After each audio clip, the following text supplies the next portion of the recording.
అందరికీ నమస్కారం. ఈరోజు మనం దసరా గురించి తెలుసుకుందాం.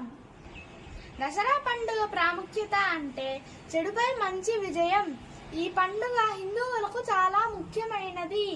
ఈ రోజు రావణుడు అనే రాక్షసుడిపై శ్రీరాముడు విజయాన్ని సాధించి తన భార్య సీతాదేవిని లంక నుండి అయోధ్యకు తీసుకెళ్లిన రోజు.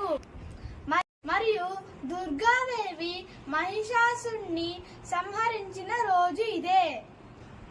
నవరాత్రుల తర్వాత దసరా విజయదశమి వస్తుంది.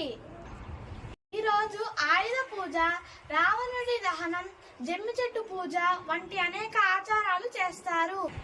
జమ్మి చెట్టు పూజ ఎందుకు చేస్తారంటే పాండవులు తమ వనవాసానికి వెళ్ళినప్పుడు వాళ్ళ ఆయుధాలు జమ్మి చెట్టు మీద పెడతారు. మళ్ళీ తిరిగి దసరా విజయదశమి నాడు తమ ఆయుధాలు తీసుకుని కౌరవులతో యుద్ధం చేసిన రోజు ఇదే. ఈ పండుగను 9 రోజులు లేదా నవరాత్రిగా జరుపుకుంటారు. ఈ పండుగ అమావాస్య నుండి నవమి వరకు జరుపుకుంటారు. ఆంధ్ర రాష్ట్రాలలో అందరూ బొమ్మల కొలువులు పెడతారు. అలాగే తెలంగాణలో బతుకమ్మను కూడా జరుపుకుంటారు. బతుకమ్మ అంటే ఒక పెద్ద కంచెల్లో పూలను అలంకరించి దాని చుట్టూ నృత్యాలు, వినోదాలు చేస్తారు. సాయంత్రానికి ఆ బతుకమ్మను తీసుకువెళ్లి ఒక నదిలో నిమజ్జనం చేస్తారు.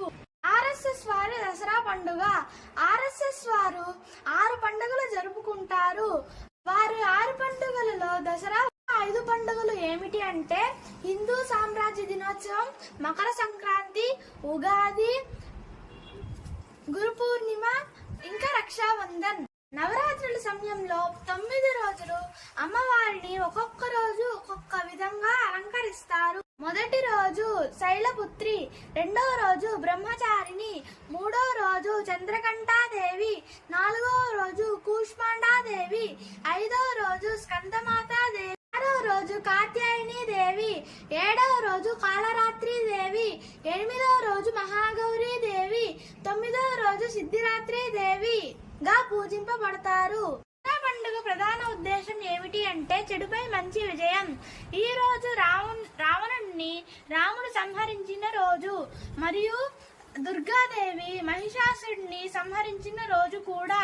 అందుకే ఈ పండుగను చాలా ఉత్సాహంగా అన్ని రాష్ట్రాలలో జరుపుకుంటారు.